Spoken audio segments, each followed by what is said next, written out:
ಸಖತ್ ಖಾರ ಬಣ್ಣ ಮತ್ತು ರುಚಿ ಆಚಿ ಚಿಲ್ಲಿ ಪೌಡರ್.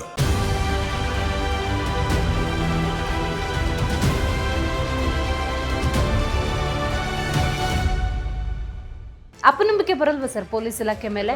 ಗೊತ್ತದ ಮಕ್ಕಳಿಗೆ ಎಲ್ಲರಿಗೂ ಗೊತ್ತಿದೆ, ಗೊತ್ತಿದ್ದು ಮಾಡ್ತಾರಲ್ಲ. ಬೀಂಗ್ ಅ ಪೊಲೀಸ್ ಮ್ಯಾನ್ ನಾನು ಒಂದು ದಿವಸ ಲಾಕ್ ಆಗ್ತೀನಿ ಅನ್ನುವಂತ ಅರಿವಿರೋದಿಲ್ವಾ ಅಂತ. ದುರಾಸೆ ಆಶೆಯೇ ದುಃಖಕ್ಕೆ ಮೂಲ ಅಂತ. ಪೊಲೀಸ್ನವ್ರಿಗೆ ಎಷ್ಟು ಪ್ರೆಷರ್ ಇರುತ್ತೆ ಸರ್. ಟ್ರಾಫಿಕ್ ಕಡಿಮೆ ಇರ್ತದೆ, ಗನ್ ಅಲ್ಲೇ ಬಿಟ್ಬಿಟ್ಟು ಇವ್ರು ಇಳಿತಾರೆ. 1 ಗಂಟೆ ಟೈಮ್ ತಗೊಂಡಿದ್ದಾರೆ ಅವರು. ವಾದ ಪ್ರತಿವಾದದ ವಿಷಯದಲ್ಲಿ ತುಂಬಾ ಡಿಲೇ ಅನ್ನೋದ್ರ ಬಗ್ಗೆ ಜನರಿಗೆ ಬೇಸರ ಇದೆ. ಕ್ಯಾಮ್ರಾನೇ ಇಲ್ಲ, ಕ್ಯಾಮ್ರಾ ತೆಗೆದಾರೆ, CC ಕ್ಯಾಮ್ರಾ. 5.5 ಕೋಟಿ ರಿಕವರ್ ಮಾಡಿರ್ತಾರಲ್ಲ, ಅದನ್ನ ಎಲ್ಲಿಡ್ತಾರೆ? ಸ್ಟೇಷನ್ ಇಡ್ತಾರ, ಕೋರ್ಟಿಗೆ ಹ್ಯಾಂಡ್ ಓವರ್ ಮಾಡ್ತಾರ? ಸಿನಿಮಾ ರಂಗ ಅನ್ನೋದು ಜನರ ಮೇಲೆ ಬಹಳಷ್ಟು ಪರಿಣಾಮ ಬೀರುತ್ತೆ.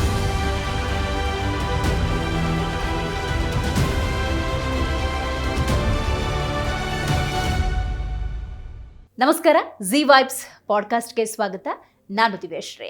ಇವತ್ತಿನ ಜಿ ವೈಬ್ಸ್ ಪಾಡ್ಕಾಸ್ಟ್ನಲ್ಲಿ ನಾವು ತೆಗೆದುಕೊಂಡಿರುವಂತಹ ವಿಷಯ ಬೆಂಗಳೂರಿನಲ್ಲಿ ಆದಂತಹ ಹಗಲು ದರೋಡೆ.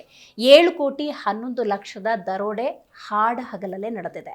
ಈ ಪ್ರಕರಣಕ್ಕೆ ಸಂಬಂಧಪಟ್ಟಂತೆ ಯಾಕೆ ಕುತೂಹಲ ಹೆಚ್ಚಾಯಿತು ಅಂತ ನೋಡೋದಾದರೆ, ಈ ಕೇಸ್ನಲ್ಲಿ mastermind constable Annappa Naik.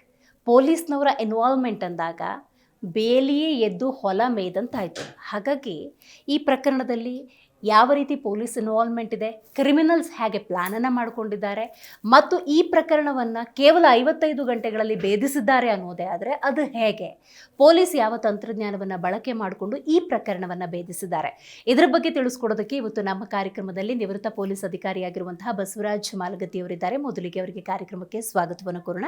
Sir, ಕಾರ್ಯಕ್ರಮಕ್ಕೆ ಸ್ವಾಗತ. ಸರ್, ಇವತ್ತು ಹಗಲು ದರೋಡೆ ಅನ್ನೋದನ್ನು ನಾವು ನೋಡಿದ್ವಿ. 7,11,00,000 5.3 ಕೋಟಿ ಹಣವನ್ನು ರಿಕವರಿ ಕೂಡ ಮಾಡಿದ್ದಾರೆ. ಬಟ್ ಈ ಪ್ರಕರಣ ಯಾಕೆ ಕುತೂಹಲವನ್ನು ಹೆಚ್ಚು ಮಾಡ್ತು ಅಂತ ನಾವು ನೋಡ್ತಾ ಹೋಗೋದಾದರೆ, ಇದರಲ್ಲಿ ಪೊಲೀಸ್ ಇನ್ವಾಲ್ವ್ಮೆಂಟ್, ಕಾನ್ಸ್ಟೇಬಲೇ ಇನ್ವಾಲ್ವ್ ಆಗ್ತಾರೆ ಅಂತ ಹೇಳಿದ್ರೆ ಸಹಜವಾಗಿ ಜನಕ್ಕೊಂದು ಡೌಟ್ ಬರುತ್ತೆ ಸರ್. ಎಂಥ ದರೋಡೆಕೋರಾದರೂ ಕೂಡ, ಇಂಥ ಕ್ರೈಮಲ್ಲಿ ಭಾಗಿಯಾಗೋರು ಸಹಜವಾಗಿ ಒಂದು 3-4 ತಿಂಗಳ ಪ್ಲ್ಯಾನ್ ಮಾಡಿದರೂ ಕೂಡ ಸಣ್ಣ ಕ್ಲೂ ಆದರೂ ಬಿಟ್ಟೇ ಬಿಡ್ತಾರೆ ಅನ್ನೋದು ಸ್ವತಃ ಕಾನ್ಸ್ಟೇಬಲಿಗೆ ಅರಿವಿರುತ್ತೆ ಅನ್ನೋದಾದರೆ ಯಾವ ಧೈರ್ಯ ಸರ್ ಇದು? ಹೆಂಗೆ ಎಕ್ಸಿಕ್ಯೂಟ್ ಮಾಡಿರ್ಬೋದು ಅಂತ ಪ್ರಕರಣ ನೋಡಿದ್ರೆ ಮನಸ್ಸಿಗೆ ನೋವಾಗ್ತದೆ. ಒಬ್ಬ ಪೊಲೀಸ್ ಅಧಿಕಾರಿನೇ ಅವನು, ಕಾನ್ಸ್ಟೇಬಲ್ ಇರಲಿ ಅಧಿಕಾರಿನೇ ಇರಲಿ, ಪೊಲೀಸ್ ಆಫೀಸರ್ ಅಂತ ಕರಿತೀವಿ ನಾವು. ಆ ಒಬ್ಬನು ಪೊಲೀಸ್ ಮಾಡಬೇಕಾದ್ರೆ ಸರ್ಕಾರ ಎಷ್ಟು ಖರ್ಚು ಮಾಡ್ತದೆ, ಎಲ್ಲ ರೀತಿ ಟ್ರೈನಿಂಗ್ ಕೊಡ್ತದೆ, ಎಲ್ಲ ಆಯಾಮಗಳನ್ನು ಕಲಿಸ್ಕೊಡ್ತಾರೆ. ನಾವು ಟ್ರೈನಿಂಗ್ ಇನ್ಸ್ಟಿಟ್ಯೂಟ್ನಲ್ಲಿ, ಕಾಲೇಜಿನಲ್ಲಿ, ಅಕಾಡೆಮಿಯಲ್ಲಿ ಅವ್ರಿಗೆಲ್ಲ ಯಾವ ರೀತಿ ಗುನ್ನೆಗಳನ್ನು ತಪಾಸಣೆ ಮಾಡಬೇಕು, ಅಪರಾಧಿಗಳ ಮೈಂಡ್ಸೆಟ್ ಹೇಗಿರ್ತದೆ, ನಾವು ಯಾವ ರೀತಿಯಲ್ಲಿ ತನಿಖೆ ಮಾಡಬೇಕು, ಪ್ರತಿಯೊಂದನ್ನು ನಾವು ಹೇಳಿಕೊಡ್ತೇವೆ. ಅದು ಸಿಕ್ಕಾಪಟ್ಟೆ ಸರ್ಕಾರನೂ ಖರ್ಚು ಮಾಡ್ತದೆ ನಮ್ಮ ಸಲುವಾಗಿ. 2 ವರ್ಷ ಟ್ರೈನಿಂಗು, 2 ವರ್ಷ ಟ್ರೈನಿಂಗ್ ತಗೊಂಡು ಈ ನನ್ನ ಮಗ ಇಷ್ಟೊಂದು ಅದನ್ನ, ಆ ಜಾಣತನವನ್ನ, ಕಲ್ತಿದ್ದನ್ನ ಕೆಟ್ಟ ಒಂದು ಕಾರ್ಯಕ್ಕೆ ಉಪಯೋಗ ಮಾಡ್ಕೋತಾನಂದ್ರೆ, ಮತ್ತೆ ಅವನಿಗೇನು ಸರ್ಕಾರ ಸಂಬಳ ಕೊಟ್ಟಿರೋದಿಲ್ಲ ಅವನಿಗೆ. ನೋಡಿ, ಎಲ್ಲ ಇಲಾಖೆಯಲ್ಲಿ ನಮ್ಮಲ್ಲಿ 18 ಇಲಾಖೆಗಳು, ಮೊದಲು ಬಹಳ ಪ್ರಮುಖವಾದ ಇಲಾಖೆಗಳಲ್ಲಿ ಪೊಲೀಸ್ ಇಲಾಖೆ ಬಹಳ ಮಹತ್ವದ್ದು.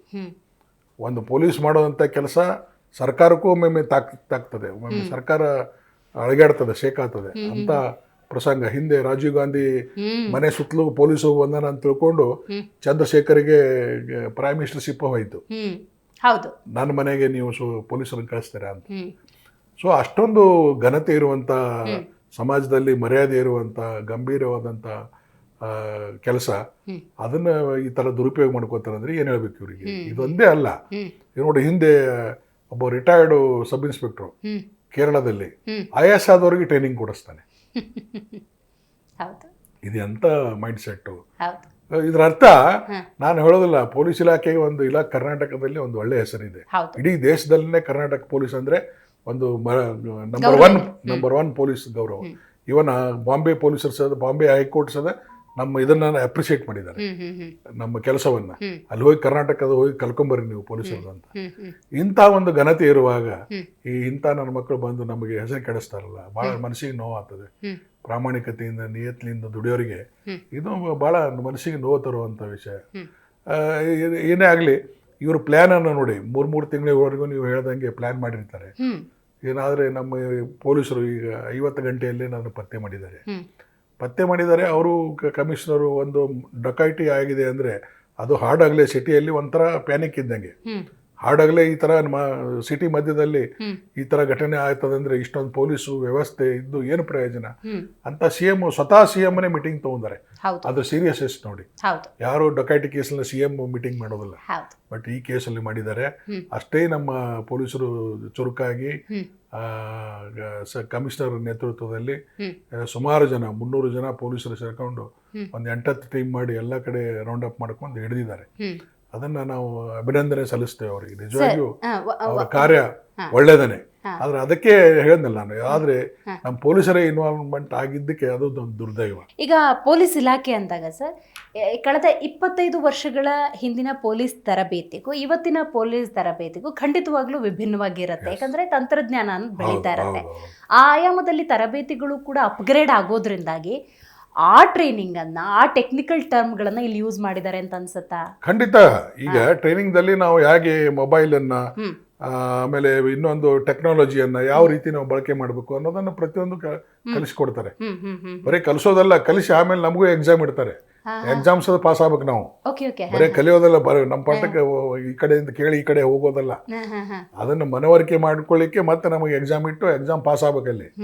ಪಾಸ್ ಆದ್ಮೇಲೆ ನಮಗೆ ಮುಂದೆ ಪ್ರೊಬೇಷನರಿ ಪೀರಿಯಡ್ ಡಿಕ್ಲೇರ್ ಆಗ್ತದೆ. ಇಲ್ಲಾಂದ್ರೆ ಪ್ರೊಬೇಷನರಿ ಪೀರಿಯಡ್ ಡಿಕ್ಲೇರ್ ಆಗೋದಿಲ್ಲ. ಆ ತರ ಟ್ರೈನಿಂಗ್ ಕೊಡ್ತಾರೆ. ಮತ್ತೆ ಹೊಸ ಹೊಸ ಟೆಕ್ನಾಲಜಿಗಳು ಬಂದಾಗೆ ರಿಫ್ರೆಶರ್ ಕೋರ್ಸ್ ಅಂತ ಇರ್ತದೆ. ಅಂದ್ರೆ ನೀವು ಮುಂದೆ ಅದ್ರ ಹೊಸದೇನ್ ಬಂದಿದೆ ಮತ್ತೆ ನಮ್ಮನ್ನು ಕರೆಸಿ ಅಧಿಕಾರಿಗಳಿಗೆ ಕರೆಸಿ ಮತ್ತೆ ಟ್ರೈನಿಂಗ್ ಕೊಡ್ತಾರೆ. ಇಂಥದ್ದು ಹೊಸ ಬಂದಿದೆ, ಹೊಸ ಕಾನೂನು ಬಂದಿದೆ, ಹೊಸ ಟೆಕ್ನಾಲಜಿ ಬಂದಿದೆ, ಈ ತರ ಹೊಸ ಆಯಾಮಗಳನ್ನ ಯಾವ ರೀತಿ ನಾವು ನಮ್ಮ ತನಿಖೆಯಲ್ಲಿ ಬಳಸ್ಕೋಬೇಕು ಅಂತ ಅನ್ನೋದನ್ನ ಪ್ರತಿಯೊಂದನ್ನ ಅಲ್ಲಿ ಕಲಿಸ್ಕೊಡ್ತಾರೆ. ಅದಕ್ಕೆ ರಿಫ್ರೆಶರ್ ಕೋರ್ಸ್ ಅಂತಾರೆ. ಎಲ್ಲ ಅಧಿಕಾರಿಗಳಿಗೆ ಒಂದು 15 ದಿವಸ, ಒಂದು 20 ದಿವಸ ಅದನ್ನು ಟ್ರೈನಿಂಗ್ ಕೊಟ್ಟು ಕಳಿಸ್ತಾರೆ. ಆ ಅಧಿಕಾರಿಗಳಿಗೆ ಬಂದು ತಮ್ಮ ಸಿಬ್ಬಂದಿಗೆ ಅದನ್ನೆಲ್ಲ ಕಲಿಸ್ಕೊಡ್ಬೇಕು. ಸೊ ಈ ತರ ವ್ಯವಸ್ಥೆ ನಮ್ಮಲ್ಲಿ ಇದೆ. ಆದ್ರೆ ಅದು ಈ ತರ ದುರುಪಯೋಗ ಆಗ್ಬಾರ್ದು. ಎಲ್ಲ ಯಾವನೋ ಒಬ್ಬ ಮಾಡಿದಾನಂದ್ರೆ ಅದೇನು ಪ್ರಶ್ನೆ ಇಲ್ಲ. ಈಗ ನೋಡಿ ಮೇಡಮ್, ನಾವೇನು ಸ್ಕಾಟ್ಲೆಂಡ್ ಯಾರ್ಡ್ಲಿಂದ ಇಳಿದು ಬರ್ದಲ್ಲ ಪೊಲೀಸರು. ನಾವು ಇದೇ ಸಮಾಜದಿಂದ ಬಂದವರು. ಈ ಸಮಾಜದಲ್ಲಿ ಹೇಗೆ ಒಂದು 4 ಕೆಟ್ಟ ಹುಳ ಇರ್ತವೆ, ಅವು ನಮ್ಮಲ್ಲಿ 1-2 ಸೇರ್ಕೊಂಡಿರ್ತವೆ. ಅದ್ರ ಬಗ್ಗೆ ಹೆಚ್ಚಿಗೆ ತಲೆ ಕೆಡಿಸೋಬಾರದು. ಆದ್ರೆ ಅವ್ರಿಗೆ ಬಹಳ ಸಿವಿಯರ್ ಪನಿಷ್ಮೆಂಟ್ ಆಗ್ಬೇಕು. ಇನ್ನೊಮ್ಮೆ ಯಾವ್ದು ನೋಡಪ್ಪ ಹಿಂಗ್ ಮಾಡಿದ್ರೆ ಹಿಂಗ ಆಗ್ತದ ಅನ್ನೋದು ಇತರರಿಗೂ ಯಾರು ಮಿಸ್ಯೂಸ್ ಎಲಿಮೆಂಟ್ಸ್ ಇರ್ತಾರೆ ಅವ್ರಿಗೂ ಪಾಠ ಆಗ್ಬೇಕು. ಆ ತರ ಶಿಕ್ಷೆ ಆಗ್ಬೇಕು. ಅದು ಒಂದು ಡಕೈಟಿ ಕೇಸ್ ಅಷ್ಟೇ ಅಲ್ಲ, ಎಲ್ಲ ರೀತಿಯಿಂದ ಶಿಕ್ಷೆ ಆಗ್ಬೇಕು. ಬೇರೆ 2-3 ಕೇಸ್ ಹಾಕ್ಬೇಕು. ಗುಂಡಾ ಆಕ್ಟ್, ಎಕ್ಸ್ಪರಿಮೆಂಟ್ ಪ್ರೊಸೀಡಿಂಗ್ಸು, ಸಿಟಿಯಿಂದ ಹೊರ ಹಾಕೋದು, ಅವೆಲ್ಲ ಮಾಡಿ ಕ್ರಮ ತಗೋಬೇಕು. ಅಂದಾಗೆ ಅವು ಬರೋಬ್ಬರಿ ಪಾಠ ಆಗ್ತದೆ. ಕಾನ್ಸ್ಟೇಬಲ್ ಅಣ್ಣಪ್ಪ ನಾಯ್ಕ್ ವಿಚಾರಕ್ಕೆ ಬರೋದಾದ್ರೆ ಸರ್, ಅವರು ಕಾನ್ಸ್ಟೇಬಲ್ ಆಗಿದ್ದಾರೆ ಅಂದರೆ ಡೆಫಿನೆಟ್ಲಿ ಟ್ರೈನಿಂಗ್ ಅನ್ನು ಪಡ್ಕೊಂಡಿರ್ತಾರೆ. ಅವರ ಸೀನಿಯರ್ ಆಫೀಸರ್ಸು ಇಂಥ ಕ್ರೈಮಲ್ಲಿ ಈ ಥರದ್ದು ಟೆಕ್ನಾಲಜಿ ಯೂಸ್ ಮಾಡಿದ್ದಾರೆ, ಹಿಂಗಿರ್ತವೆ ಈ ಪ್ರಕರಣಗಳು, ಇದನ್ನು ಬೇಯಿಸೋದು ಹಿಂಗೆ, ಇಂಥದ್ದೆಲ್ಲ ಪಾಠಗಳನ್ನು ಕಲ್ತ್ಕೊಂಡಿರ್ತಾರೆ. ಸೊ ಒಬ್ಬ ಕಾನ್ಸ್ಟೇಬಲ್ ಆಗಿದ್ರು ಕೂಡ ಅವ್ರಿಗೊಂದು ಅರಿವಿರುತ್ತೆ, ಒಂದು ಸಣ್ಣ ಕ್ಲೂ ಬಿಟ್ಟರು ಕೂಡ ಲಾಕ್ ಆಗೋದು ಫಿಕ್ಸು ಅಂತ ಹೇಳಿ. ಹಾಗಾಗಿ ನಾ ಕೇಳೋದು, ಯಾವ ಧೈರ್ಯಕ್ಕೆ ಅವ್ರು ಮುಂದಾದ್ರು ಅಂತ. ಬೀಂಗ್ ಅ ಪೊಲೀಸ್ ಮ್ಯಾನ್, ನಾನು ಒಂದು ದಿವಸ ಲಾಕ್ ಆಗ್ತೀನಿ ಅನ್ನುವಂಥ ಅರಿವಿರೋದಿಲ್ವಾ ಅಂತ. ದುರಾಸೆ ಮೇಡಮ್, ದುರಾಸೆ. ಆಸೆಯೇ ದುಃಖಕ್ಕೆ ಮೂಲ ಅಂತ. ಹಂಗೆ ದುರಾಸೆ ಬುದ್ಧ ಹೇಳಿದ್ದಾರೆ. ಆ ದುರಾಸೆ ನಮಗೆ ದಿಢೀರ್ ಶ್ರೀಮಂತ ಆಗ್ಬೇಕು, ದಿಢೀರ್ ಆಗ್ಬೇಕು, ದಿಢೀರ್ ಗಳಿಸ್ಬೇಕು ಅಂತನೋ ದುರಾಸೆಯಿಂದ ಈ ತರ ಮಾಡಿದ್ದಾನೆ. ಅದು ಎಲ್ಲರೂ ಮಾಡೋದಿಲ್ಲ. ಇದು ಹುಚ್ಚ ನನ್ನ ಮಗ, ಇವನು ತಿಳುವಳಿಕೆ ಅಂತಿರೋ, ಅತಿ ಬುದ್ಧಿವಂತಿಕೆ ಅಂತಿರೋ ಗೊತ್ತಿಲ್ಲ, ಬಟ್ ಮಾಡಿದ್ದಾನೆ. ಇದು ಮಾಡಿ ಸಿಕ್ಕೋತಾನ. ನೋಡಿ, ಸಿಟಿಯಲ್ಲಿ, ಬೆಂಗಳೂರು ಸಿಟಿಯಲ್ಲಿ ಹಾಡಾಗ್ಲೇ ಆಗ್ತದೆ. ಸುಮಾರು 7,000 ಕ್ಯಾಮ್ರಾಗಳಿದ್ದಾವೆ. ಸಿಟಿ ಮಾಡರ್ನೈಸೇಷನ್ ಸ್ಕೀಮ್ದಲ್ಲಿ 7,000 ಕ್ಯಾಮ್ರಾ. ಮೊದಲು ನಾವು ಬಿಗಿನಿಂಗ್ದಲ್ಲಿ ನಾವು DCP ಇದ್ದಾಗ ಅಂತ ಸ್ಟ್ಯಾಂಡರ್ಡ್ ಕ್ಯಾಮ್ರಾ ಇರಲಿಲ್ಲ. ಸುಮ್ಮನೆ ಹೆಸರಿಗೆ ಹೆದರ್ಸ್ಲಿಕ್ಕೆ ನಾವು ಕ್ಯಾಮ್ರಾಗಳು ಹಾಕ್ತಿದ್ವಿ. ಕೆಲವೊಂದು ಡೂಪ್ಲಿಕೇಟ್ ಇದು ಮಾಡಿ ಡೆಮಿ ಕ್ಯಾಮ್ರಾನು ಹಾಕಿದ್ವಿ ನಾವು, ಜನರು ಹೆದರ್ಲಿ ಅಂತ. ಟ್ರಾಫಿಕ್ ಸಿಗ್ನಲ್ ವೈಲೇಷನ್ ಮಾಡ್ತಾರಂತ ತಿಳ್ಕೊಂಡು ಹೆದರಿಕೆ ಬರಲಿ ಅಂತ ಕ್ಯಾಮ್ರಾಗಳನ್ನು ಹಾಕಿದ್ದೀವಿ. ಅಂಥವನು ಸದಾ ಮಾಡಿದ್ದೀವಿ. ಬಟ್ ಈಗ ಹಾಗಿಲ್ಲ. ಟೆಕ್ನಾಲಜಿ, ಲೇಟೆಸ್ಟ್ ಟೆಕ್ನಾಲಜಿ, ಒಳ್ಳೆ ಹೈ ಎಂಡ್ ಕ್ಯಾಮ್ರಾಗಳನ್ನು ಹಾಕಿದ್ದಾರೆ. ಡೇ ಅಂಡ್ ನೈಟ್ ರೆಕಾರ್ಡ್ ಆಗ್ತವೆ. ಪ್ರತಿಯೊಂದೂ 1-2-3 ಕಿಲೋಮೀಟರ್ ದೂರ ಇದ್ದಿದ್ರು ಅದು ಡಿಜಿಟಲ್ ತರ ರೆಕಾರ್ಡಿಂಗ್ ಆಗ್ತದೆ. ಗೊತ್ತದ ಮಕ್ಕಳು ಎಲ್ಲರಿಗೂ ಗೊತ್ತಿದೆ. ಗೊತ್ತಿದ್ದು ಮಾಡ್ತಾರಲ್ಲ, ಬಂಡತನ. ಇನ್ವೆಸ್ಟಿಗೇಷನ್ ಟೈಮಲ್ಲೂ ಕೂಡ ಈಗ ನೋಡಿ, ನಿಮಗೆ ನಾನು ಕೇಳೋದು, ಇನ್ವೆಸ್ಟಿಗೇಷನ್ ಆಗಬೇಕಾದ್ರೆ ಒಂದು ಮೂಮೆಂಟಲ್ಲಿ ಕ್ಯಾಮ್ರಾ ಫುಟೇಜ್ ನೀವು ಚೆಕ್ ಮಾಡಿದ್ರೆ ಕಾರ್ ಮೂವ್ ಆಗಿದೆ, ಇನ್ನೊಂದು ಮೂಮೆಂಟಲ್ಲಿ ಕ್ಯಾಮ್ರಾ ಇಲ್ಲ ಅಂದರೆ ಕಾರು ಕಾಣಿಸಲ್ಲ, ಕ್ಯಾಮ್ರಾದಲ್ಲಿ ಫುಟೇಜು ಇಲ್ಲ. ಇನ್ನೊಂದು ಎಲ್ಲೋ ಮೂಮೆಂಟ್ ಅಲ್ಲಿ ಸಿಗುತ್ತೆ ಅನ್ನೋದಾದ್ರೆ ಇದನ್ನ ಹೆಂಗ್ ಭೇದಿಸ್ತೀರಾ? ಮೇಡಮ್ ಅವರು ಆ ಕಾರನ್ನ ಬದಲಿ ಮಾಡಿರ್ತಾರೆ, ಹಾ ಹಾ ಕಾರನ್ನ ಬದಲಿ ಮಾಡಿರ್ತಾರೆ, ನಂಬರ್ ಪ್ಲೇಟ್ ಚೇಂಜ್ ಮಾಡಿರ್ತಾರೆ, ಅಥವಾ ಬೇರೆ ವೆಹಿಕಲ್ ನಲ್ಲಿ ಮೂವ್ಮೆಂಟ್ ಆಗಿರ್ತದೆ. ಅದನ್ನ ನಾವು ಆ ಕಾರಿಂದು ಬರೀ ನಂಬರ್ ನೋಡೋದಿಲ್ಲ, ಆ ಕಾರ್ ಮೇಲೆ ಕೆಲವೊಂದು ಸ್ಟಿಕ್ಕರ್ಗಳು ಹಚ್ಚಿರ್ತಾರೆ, ಈ ಜೈ ಹನುಮಾನ್ ಅಂತ ಫೋಟೋಗಳು ಇರ್ತಾವಲ್ಲ, ಏನ್ ಹಚ್ಚಿರ್ತಾರೆ ಅದನ್ನು ಆ ಕಲರು ಗಿಲರು ಪ್ರತಿಯೊಂದು ಮೈನ್ಯೂಟ್ ಆಗಿ ಅಬ್ಸರ್ವ್ ಮಾಡ್ತೇವೆ. ಆ ಗಾಡಿ ವೆಹಿಕಲ್ ನಲ್ಲಿ ಏನು ನಮಗೆ ಕಂಡು ಬರ್ತದೆ, ಯಾವ ರೀತಿ ಕಂಡು ಬರ್ತದೆ, ಬರೀ ನಂಬರ್ ಪ್ಲೇಟ್ ಚೇಂಜ್ ಮಾಡೋದು ಉಳಿದಿದ್ದು ಹಂಗೆ ಇರ್ತದಲ್ಲ, ಸೊ ಅದರ ಮೇಲಿಂದ ನಾವು ಪತ್ತೆ ಮಾಡ್ತೇವೆ. ಆಮೇಲೆ ಆ ಮೂಮೆಂಟ್ ನಲ್ಲಿ ನೆಕ್ಸ್ಟ್ ಮೂಮೆಂಟ್ ನಲ್ಲಿ ಅವ ಏನು ಒಳಗಡೆ ಏನ್ ಡ್ರೆಸ್ ಹಾಕಿದ್ದ, ಅವಾಗೆ ಯೂನಿಫಾರ್ಮ್ ಏನು ಅವ ಹಾಕಿದ್ದ, ಕ್ಯಾಪ್ ಹಾಕಿದ್ನು, ಅವ ಹೆಂಗಿದ್ದ, ಮೀಸೆ ಮುಖ ಕಾಣ್ತಿತ್ತು, ಪ್ರತಿಯೊಂದನ್ನು ಅವನ ಚಲನವಲನಗಳನ್ನ ಕುಲಂಕುಷವಾಗಿ ನೋಡ್ತೇವೆ. ಸೊ ಅಂತ ಆಸಾಮಿ ಕೆಲವೊಮ್ಮೆ ಮೋಟರ್ ಸೈಕಲ್ ಮೇಲೆ ಹೋಗ್ತಿರ್ತಾರೆ, ಅವನ ಡ್ರೆಸ್ ಮೇಲೆ ಗೊತ್ತಾಗ್ತದೆ ಇವ ಇಲ್ಲಿ ಇರೋದ ಅಂತ. ಸೊ ಎಲ್ಲಿ ನಾವು ಮೈನ್ಯೂಟ್ ಆಗಿ ಅವನೇನು ತಿಳ್ಕೊಂಡಿರ್ತಾನೆ, ಇದೇನೋ ಎಲ್ಲ ರೆಕಾರ್ಡ್ ಆಗೋದಿಲ್ಲ, ಸ್ವಲ್ಪ ಏನೋ ಹಿಂದೆ ಹಳೆ ಕ್ಯಾಮ್ರಾ ಇದ್ದವಲ್ಲ ಅದೇ ಕ್ಯಾಮ್ರಾ ಅಂತ ತಿಳ್ಕೊಂಡಿರ್ತಾನೆ. ಬಟ್ ಈಗೆಲ್ಲ ಡಿಜಿಟಲ್ ಕ್ಯಾಮ್ರಾ ಇರೋದ್ರಿಂದ ಪ್ರತಿಯೊಂದನು ಅವನು ಕೂದಲು ಎಳಿಸೋದ ನಾವು ಎಣಿಸ್ಬೋದು, ಅಷ್ಟೊಂದು ಕ್ಲಿಯರ್ ಆಗಿ ಡಿಜಿಟಲ್ ಆಗಿ ಕ್ಯಾಪ್ಚರ್ ಆಗ್ತದೆ. ಸೊ ಅವನು ಎಸ್ಕೇಪ್ ಆಗ್ಲಿಕ್ಕೆ ಸಾಧ್ಯನೇ ಇಲ್ಲ. ಸೊ ಈ ತರ ಕ್ಯಾಮ್ರಾಗಳು ಇರೋದ್ರಿಂದ ಅವನು ಖಂಡಿತವಾಗಿ ಸಿಗ್ತಾನೆ. ಅವನ ಆಯ್ಕೆ ಮಾಡಿದಂತ ಜಾಗದಲ್ಲಿ ಕ್ಯಾಮ್ರಾ ಇರದೇ ಇದ್ರು ಸಹ ಮುಂದಾದ್ರೂ ಇದಾವಲ್ಲ ಕ್ಯಾಮ್ರಾ ಇದಾವಲ್ಲ, ಅಲ್ಲಿ ಸಿಗ್ತಾನೆ.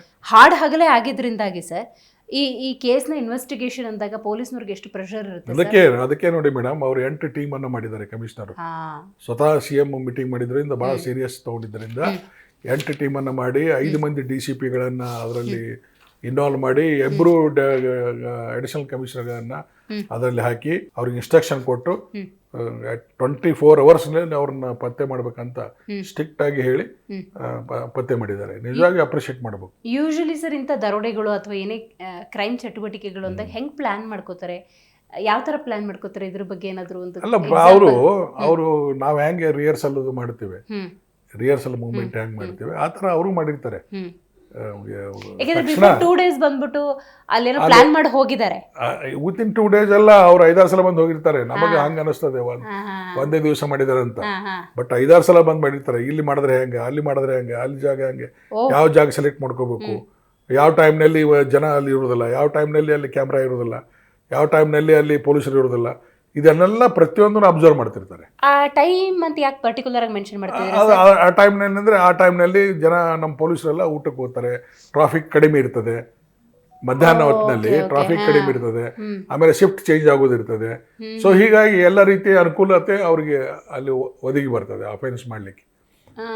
ಸೊ ಅದಕ್ಕೆ ಆ ಟೈಮನ್ನ ಅವ ಪೊಲೀಸ್ ನೋಡಿ ಬುದ್ಧಿವಂತ, ಆ ಪೊಲೀಸಿಗೆ ಅನುಭವ ಇರ್ತದೆ, ಅವನು ಕ್ರೈಮ್ ನಲ್ಲಿ ಕೆಲಸ ಮಾಡಿದ್ದಾನೆ, ಅವನಿಗೆ ಎಲ್ಲಾನು ಅನುಭವ ಇದೆ. ಸೊ ಹೀಗಾಗಿ ಆ ಟೈಮನ್ನ ಸೆಲೆಕ್ಟ್ ಮಾಡ್ಕೊಂಡಿದ್ದಾನೆ. ರೈಟ್ ಸರ್, ಈಗ ಜನಕ್ಕೆ ನಂಬಿಕೆ ಏನು ಅಂದ್ರೆ ಈ ಸರ್ಕಾರ ಇದೆಯಪ್ಪ, ಒಂದು ಆಡಳಿತ ನಡೆಸ್ತಾ ಇದೆ, ನಮ್ಗೆ ಹೆಚ್ಚು ಕಮ್ಮಿ ಆಯ್ತು ಅಂದ್ರೆ ಸರ್ಕಾರ ಇದೆ ಅಂತ. ಇವಾಗ ರೈಟ್ ನೋ ಸಿಚುವೇಶನ್ ಹಿಂಗೆ ಅಂದ್ರೆ ಏನೋ ಒಂದು ಸ್ವಲ್ಪ ಸ್ವಲ್ಪ ಒಡವೆ ಇದೆ ಅಂದ್ರೆ ಮನೇಲೂ ಇಡಂಗಿಲ್ಲ, ಬ್ಯಾಂಕಲ್ಲೂ ಇಡಲಿಲ್ಲ, ಸ್ವಲ್ಪ ದುಡ್ಡಿದೆ ಅಂದರೆ ಮನೇಲೂ ಇಡಂಗಿಲ್ಲ, ಬ್ಯಾಂಕಲ್ಲೂ ಇಡಂಗಿಲ್ಲ, ಬ್ಯಾಂಕಿಗೆ ಮೂವ್ ಆಗ್ತಿದ್ದ ದುಡ್ಡನ್ನೇ ದರೋಡೆ ಮಾಡ್ತಾರೆ ಅನ್ನೋದಾದರೆ ಹೆಂಗಪ್ಪ ಅನ್ನೋ ಪ್ರಶ್ನೆ ಮೂಡುತ್ತೆ. ಈಗ ನೋಡಿ ಸರ್, ಆ ಮೂಮೆಂಟಲ್ಲೂ ನೋಡೋದಾದರೆ ಈಗ ಸರ್ಕಾರನೇ ಎಲ್ಲ ಜವಾಬ್ದಾರಿ ತಗೊಳಕ್ಕಾಗೋದಿಲ್ಲ. ಸೊ ಏಜೆನ್ಸಿಗಳಿಗೆ ಕೊಟ್ಬಿಡ್ತಾರೆ, ನೀವು ಈ ಕೆಲಸ ಮಾಡಿ, ನೀವು ಈ ಕೆಲಸ ಮಾಡಿ, ನೀವು ಈ ಕೆಲಸ ಮಾಡಿ ಅಂತ. ಇವೆಲ್ಲ ನಂಬಿಕೆ ಮೇಲೆ ಕೆಲಸ ಆದರೂ ಕೂಡ ಏಜೆನ್ಸಿಗಳ ಮೇಲೆ, ಅಲ್ಲಿನ ಒಪ್ಪಂದಗಳ ಮೇಲೆ ಅಪನಂಬಿಕೆ ಬರೋದಿಲ್ವಾ? ಅಥವಾ ಖಂಡಿತ ಮೇಡಮ್, ಅವರು ಈ ಪ್ರೈವೇಟ್ನವ್ರಿಗೆ ನೋಡಿ ಹ್ಯೂಜ್ ಅಮೌಂಟ್ ಕ್ಯಾರಿ ಮಾಡುವಾಗ ಪ್ರೈವೇಟ್ನವ್ರಿಗೆ ಹಾಕೋಬಾರ್ದು ಸೆಕ್ಯೂರಿಟಿ. ಪ್ರೈವೇಟ್ನವ್ರಿಗೆ ಅವ್ರಿಗೆ ಏನು ಗೊತ್ತಿರ್ತದೆ, ಡ್ರೆಸ್ ಹಾಕಿರ್ತಾರೆ, ಒಂದು ಬಂದು ಕೊಟ್ಟಿರ್ತಾರೆ ಕೈಯಾಗೆ, ಉಳಿದ ನಾಲೆಜ್ ಏನು ಇರ್ತದೆ ಅವ್ರಿಗೆ, ಹೇಗೆ ಅಫೆನ್ಸನ್ನು ಪ್ರಿವೆಂಟ್ ಮಾಡಬೇಕು, ಹೇಗೆ ಆ ಅಫೆನ್ಸ್ ಆದಮೇಲೆ ಯಾವ ರೀತಿ ವರ್ತನೆ ಮಾಡಬೇಕು, ಯಾವ ರೀತಿ ಕ್ರಮ ತಗೋಬೇಕು ಅನ್ನೋ ಬಗ್ಗೆ ಯಾರು ಹೇಳಿಕೊಟ್ಟಿರ್ತಾರೆ ಅವ್ರಿಗೆ ನಾಲೆಜೇ ಇರೋದಿಲ್ಲ. ಸೊ ನಮ್ಮ ಪೊಲೀಸರಾದರೆ ಅವರಿಗೆಲ್ಲ ಟ್ರೈನಿಂಗ್ ಕೊಟ್ಟಿರ್ತೀವಿ, ನಾವು ಎಲ್ಲ ಕಲಿಸ್ಕೊಟ್ಟಿರ್ತೇವೆ. ಅದನ್ನು ಆ ಬುದ್ಧಿವಂತಿಕೆಯಿಂದ ಅವ್ರಿಗೆ ಅನುಭವ ಇರ್ತದೆ, ಈ ಥರ ಆದಾಗ ಹಿಂಗಾಗಿ ಇಮಿಡಿಯೇಟ್ ಆಗಿ ಏನು ಮಾಡಬೇಕು ಅನ್ನೋದು ಅವ್ರಿಗೆ ಗೊತ್ತಿರ್ತದೆ. ಬಟ್ ಇವ್ರಿಗೆ ಪ್ರೈವೇಟ್ನವ್ರಿಗೆ ಅವ್ರಿಗೆ ಏನು ಯಾವ್ದು ಐಡಿಯಾ ಇರೋದಿಲ್ಲ. ಅದಕ್ಕೆ ಹ್ಯೂಜ್ ಅಮೌಂಟ್ ಇರುವಾಗ ಪೊಲೀಸರೇ ಎಸ್ಕಾಟ್ ಮಾಡಬೇಕು ನನ್ನ ಲೆಕ್ಕದಲ್ಲಿ, ಅಂದರೆ ಇದ್ರ ಪ್ರಿವೆಂಟ್ ಆಗ್ತದೆ. ಬೇರೆಯವ್ರಿಗೆ ಮಾಡಕ್ಕೆ ಬರಬಾರ್ದು, ಅಥವಾ ಅವ್ರಿಗೆ ದುಡ್ಡಿನ ಆಶೆಗೆ ಅವ್ರ ಜೊತೆಗೆ ಇನ್ವಾಲ್ವ್ ಆಗ್ತಾರೆ. ಈಗ ನೋಡಿ ಸರ್, ಆ ವೆಹಿಕಲ್ ಬಂದಾಗ್ಲೂ ಮೂಮೆಂಟ್ಸ್ ಬಂದು ಮಾತಾಡಿಸ್ತಿದ್ದಂಗೆನೆ ಗನ್ ಸಮೇತ ಅವ್ರು ಕೆಳಗೆ ಗನ್ ಅಲ್ಲೇ ಬಿಟ್ಬಿಟ್ಟು ಇವ್ರು ಇಳಿತಾರೆ. ಅದು ನೋಡಿ ಎಂತ. ಆಮೇಲೆ ಇವ್ರು ಕರ್ಕೊಂಡು ಹೋಗ್ತಾರೆ, ಅವರು ಹೌದು ಕರ್ಕೊಂಡು ಹೋಗುವ ಗನ್ ಒಯ್ದಿರ್ತಾರೆ, ಮತ್ತೆ ಕರ್ಕೊಂಡು ಹೋಗೋ ಗನ್ ಒಯ್ದಿರ್ತಾರೆ. ಅಲ್ಲಿ ಹೋದಾಗ ಅಟ್ಲೀಸ್ಟ್ ಅವರು ಹೊರಗೆ ತಳ್ಳಿ ಹೋಗುವಾಗ ಇವರು ಅವ್ನು ಹೊಡೆಯೋದು ಬೇಡ, ಅಟ್ಲೀಸ್ಟ್ ಟೈರ್ಗೆ ಹೊಡೆದು ಬಸ್ಟ್ ಮಾಡಬೇಕಿಲ್ಲ. ಹೌದು, ಗಾಡಿ ಅಲ್ಲಿ ನಿಲ್ತಿತ್ತು, 2 ಟೈರ್ ಹೊಡೆದಿದ್ರೆ ಗಾಡಿ ಮೂವ್ಮೆಂಟ್ ಆಗ್ತಿರ್ಲಿಲ್ಲ, ತಕ್ಷಣ ಸಿಗ್ತಿದ್ರು ಅವರು. ಸೊ ಇದ್ರ ಅರ್ಥ ಎಲ್ಲರೂ ಇದು ಆಗ್ಯಾರ ಅಂತ, ಕನಾವಿಡ್ ಆಗ್ಯಾರ ಅಂತ ಇದ್ರ ಅರ್ಥ. ಇನ್ವಾಲ್ವ್ಮೆಂಟ್ ಇದೆ, ಎಲ್ಲ ಪ್ಲಾನ್ ಮಾಡಿದ್ದಾರೆ ಎಲ್ಲ. ಹಂಗಾದ್ರೆ ಸರ್, ಘಟನೆ ಆಗಿದ ಕ್ಷಣಕ್ಕೂ ಇನ್ಫಾರ್ಮೇಶನ್ ಪೊಲೀಸಿಗೆ ಸಿಗಕ್ಕೂ ಹಿಂಗ ಆಗಿದೆ 1 ಗಂಟೆ ಟೈಮ್ ತಗೊಂಡಿದ್ದಾರೆ ಅವರು. ಘಟನೆ ಆದ 1 ಗಂಟೆ ಮೇಲೆ ಮಾಹಿತಿ ಕೊಟ್ಟಿದ್ದಾರೆ. ಹಾಗಾದ್ರೆ ಈ ಟೈಮ್ ಅನ್ನೋದು ಎಷ್ಟು ಹೌದು, ಎಷ್ಟು ಇಂಪಾರ್ಟೆಂಟ್ ನೋಡಿ. ತಕ್ಷಣ ಕೊಟ್ಟಿದ್ರೆ ಅವ್ರು ಅವಾಗಲೇ ಹಿಡಿಬಹುದಾಗಿತ್ತು ಪೊಲೀಸರು.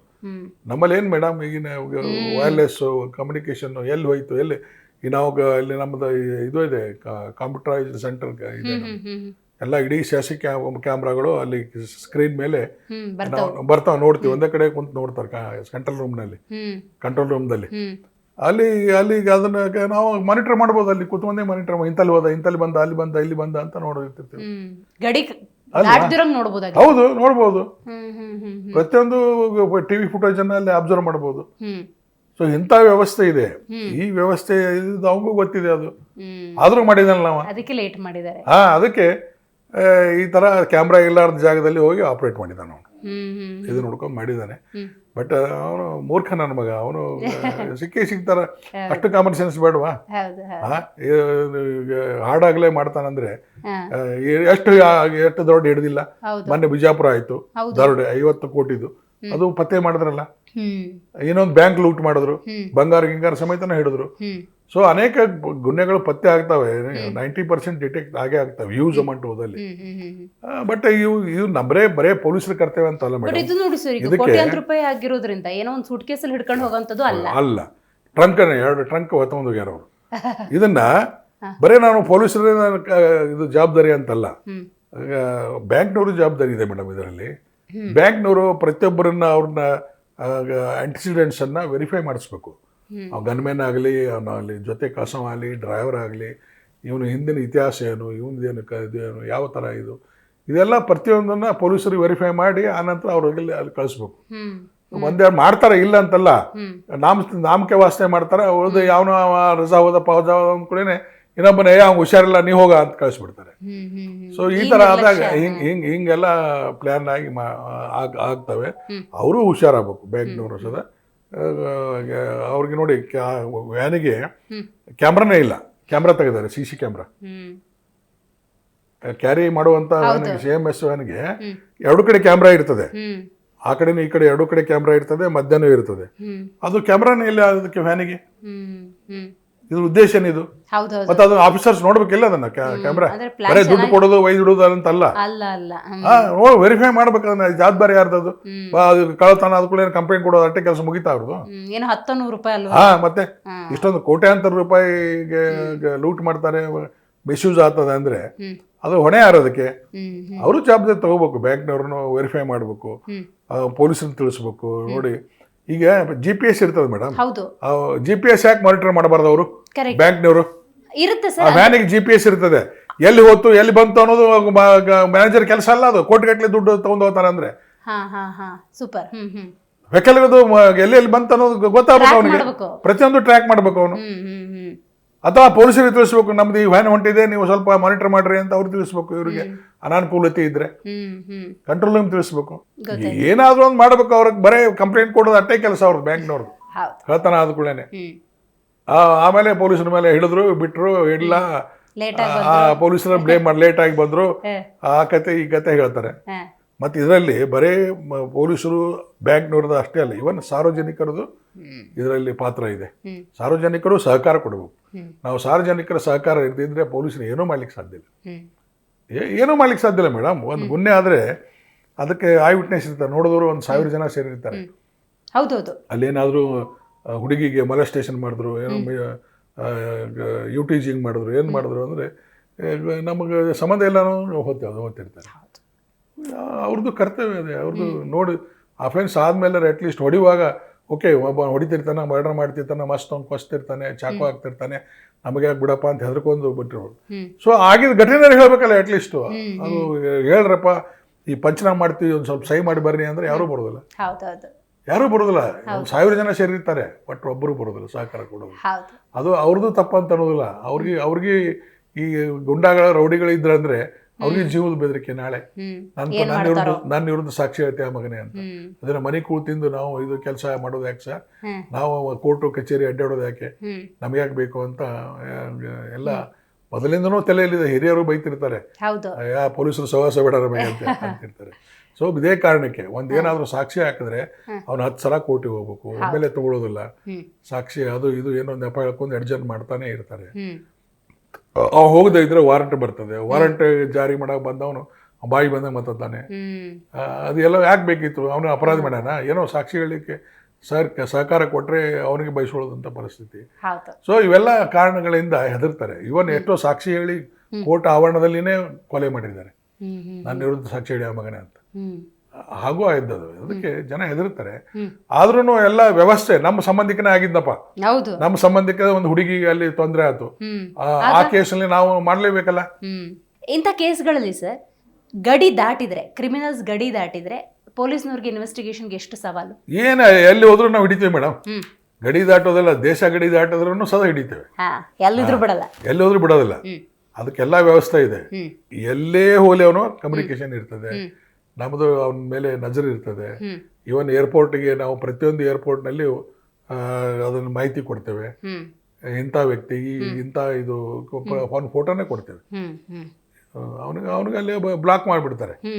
ಈಗ ಮೊದಲು ನಾವು ನೋಡಿ ಇದು ಮಾಡ್ತಿದ್ವಿ, ಕಂಪ್ಯೂಟರ್ದ ಫೀಡ್ ಮಾಡಿದ್ರೆ ಆಟೋಮೆಟಿಕ್ ಅವನು ಅದು ನಾವು ಫೋಟೋ ಹಾಕಿದ್ರೆ ಅದು ಬಂದ ಕೂಡಲೇ ಅದು ರೆಡ್ ಲೈಟ್ ಬಂದು ಟೊಯಿಂಟ್ ಸೌಂಡ್ ಬರ್ತದೆ, ಅಲರ್ಟ್. ಈಗ ಹ್ಯಾಂಗ್ ನಾವು ಡುಪ್ಲಿಕೇಟ್ ಪಾಸ್ಪೋರ್ಟ್ ಇತ್ತಂದ್ರೆ ಅದು ಸೈರನ್ ಆಗ್ತದೆ, ಆ ತರ ಅವನು ಫೋಟೋ ನಾವು ಫೀಡ್ ಮಾಡಿದ್ರೆ ಅದನ್ನು ಬಂದ ಅಂತ ರೆಡ್ ಲೈಟ್ ಇದು ಆಗ್ತದೆ. ಏರ್ಪೋರ್ಟ್ನಲ್ಲಿ, ಈ ಪೋರ್ಟ್ನಲ್ಲಿ, ಪೋರ್ಟ್ ಅಡಗದಲ್ಲಿ ಹೋಗೋರು ಅಲ್ಲಿಂದ ವಾಚ್ ಮಾಡ್ತೀವಿ ನಾವು, ಅಲ್ಲಿನೂ ಸಿಗ್ತಾರೆ.